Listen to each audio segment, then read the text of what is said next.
urgency that cannot be ignored. Prime Minister Abiy Ahmed has called sea access an existential necessity, framing it as a matter of survival for Ethiopia's future. His words have resonated with many Ethiopians, but have also raised alarm bells across the border. Eritrea, which fought a long and bitter struggle for its independence and coastline, hears Ethiopia's demands as the drumbeat of invasion. The memory of past wars is never far from the surface, fueling a climate of suspicion and military readiness. The aftermath of the Tigray War has left alliances in flux, with accusations of new plots and betrayals echoing through the region. Old friends have become rivals, and yesterday's enemies may become tomorrow's uneasy partners. The people of the region, weary from years of war and hardship, watch the border anxiously. Their lives hang in the balance, hoping that leaders will choose diplomacy over conflict and that peace will prevail. The international community is watching closely, fearing that another conflict could destabilize not just the Horn, but the entire region. The Red Sea's shipping lanes are vital to global trade, and any disruption here could have far-reaching consequences. Organizations like the African Union and the United Nations are urging restraint, calling for dialogue and negotiation. But as troops mass along the borders and rhetoric intensifies, the risk of war grows with each passing day. The question remains, will calls for peace and reason be heard before it's too late, or will the region be plunged once more into chaos and bloodshed? The storm is gathering over the Horn of Africa, and its path is dangerously uncertain. The world waits, holding its breath as history threatens to repeat itself. Ethiopia has formally accused Eritrea of conspiring against it, escalating tensions that have simmered for years between the two neighbors. The Ethiopian government claims that recent events are not isolated incidents, but part of a broader, coordinated campaign to undermine its stability and sovereignty.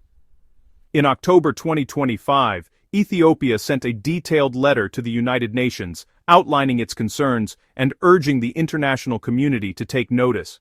The letter, delivered to the Security Council, marks a significant escalation in diplomatic efforts to address what Ethiopia sees as a growing threat.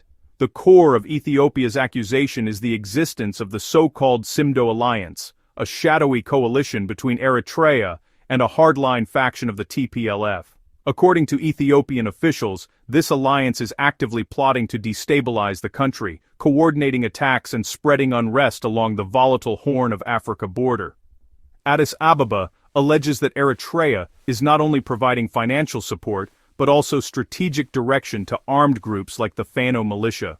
Once considered allies in Ethiopia's internal conflicts, these groups have now turned against the government, allegedly at Eritrea's behest. The government specifically blames this alliance for a recent, brazen attempt by Fano fighters to seize the strategic town of Voldia.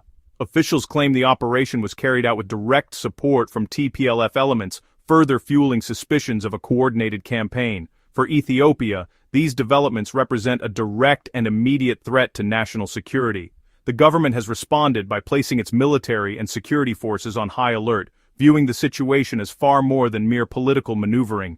Both the TPLF and Eritrean governments have strongly denied the allegations, dismissing them as fabrications designed to distract from Ethiopia's own internal challenges and failures. They argue that the accusations are part of a broader narrative to justify crackdowns and deflect blame. Eritrean officials, in particular, have dismissed Ethiopia's rhetoric as a smokescreen, suggesting that Addis Ababa is using the alleged alliance as a pretext to pursue its ambitions in the Red Sea region and to rally domestic support. The result is a region gripped by deep suspicion and anxiety, with each side accusing the other of plotting war. Military buildups and tense standoffs have become increasingly common along the border, raising fears of a wider conflict. Whether the Simdo alliance is real or a product of political imagination, it has become a powerful flashpoint in an already volatile standoff, fueling protests, propaganda, and uncertainty across the region.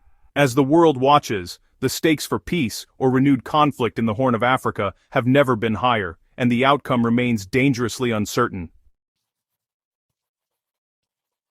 Ethiopia's landlocked status since Eritrea's 1993 independence has been a source of deep frustration and economic strain. Reliant on Djibouti for 95% of its trade, Ethiopia pays billions in fees and remains vulnerable to regional instability. Prime Minister Abiy Ahmed has made access a national rallying cry, mixing calls for negotiation with veiled threats. the issue is about more than economics, it's about national pride and security.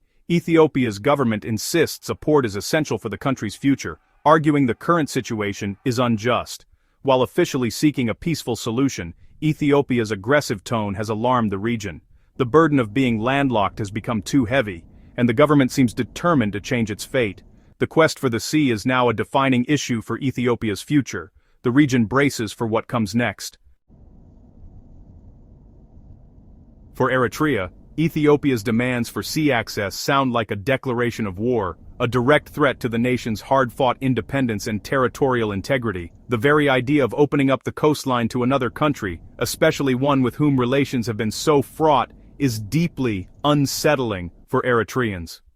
Eritrea's coastline is more than just a stretch of land, it is the symbol of its hard-won independence.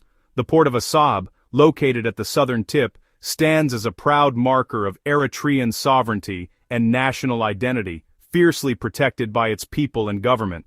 The idea of ceding control, whether by lease, sale, or force, is unthinkable for Eritreans.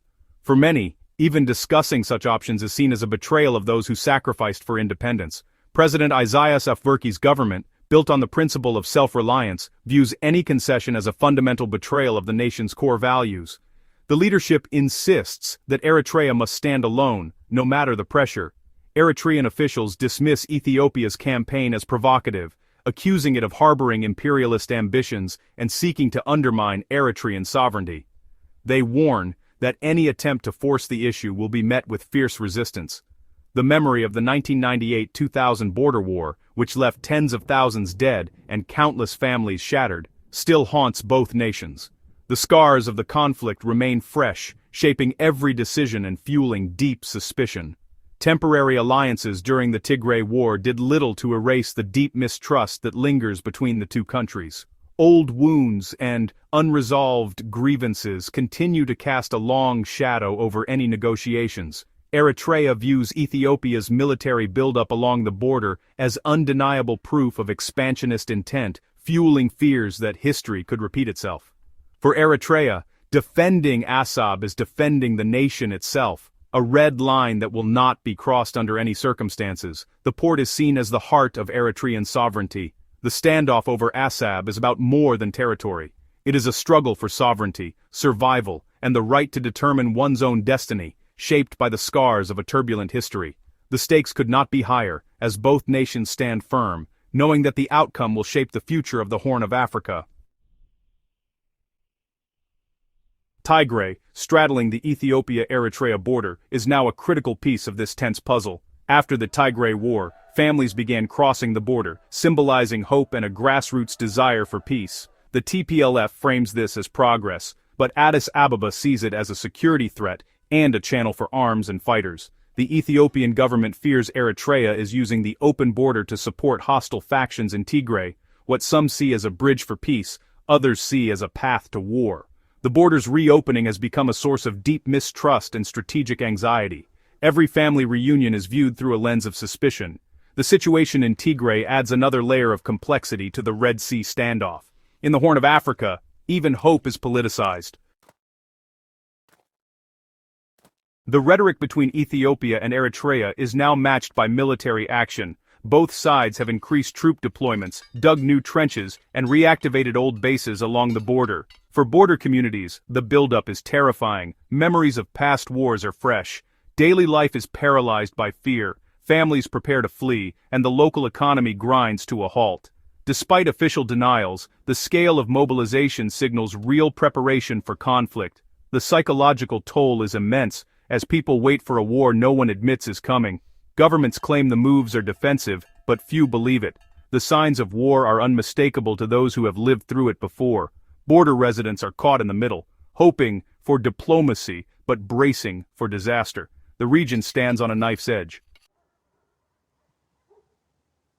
Alongside military buildup, a fierce propaganda war rages online. Ethiopia's final filling of the Gerd has fueled digital nationalism, linking the dam's success to the quest for a port. Slogans like "From Gerd to Assab" flood social media, stirring national pride and justifying aggressive policies. AI-generated images depict a futuristic Ethiopian-controlled Assab, fueling public support and silencing dissent. Eritrean channels counter with reminders of their war for independence, portraying Ethiopia as a bully. This digital battle hardens public opinion and makes compromise harder.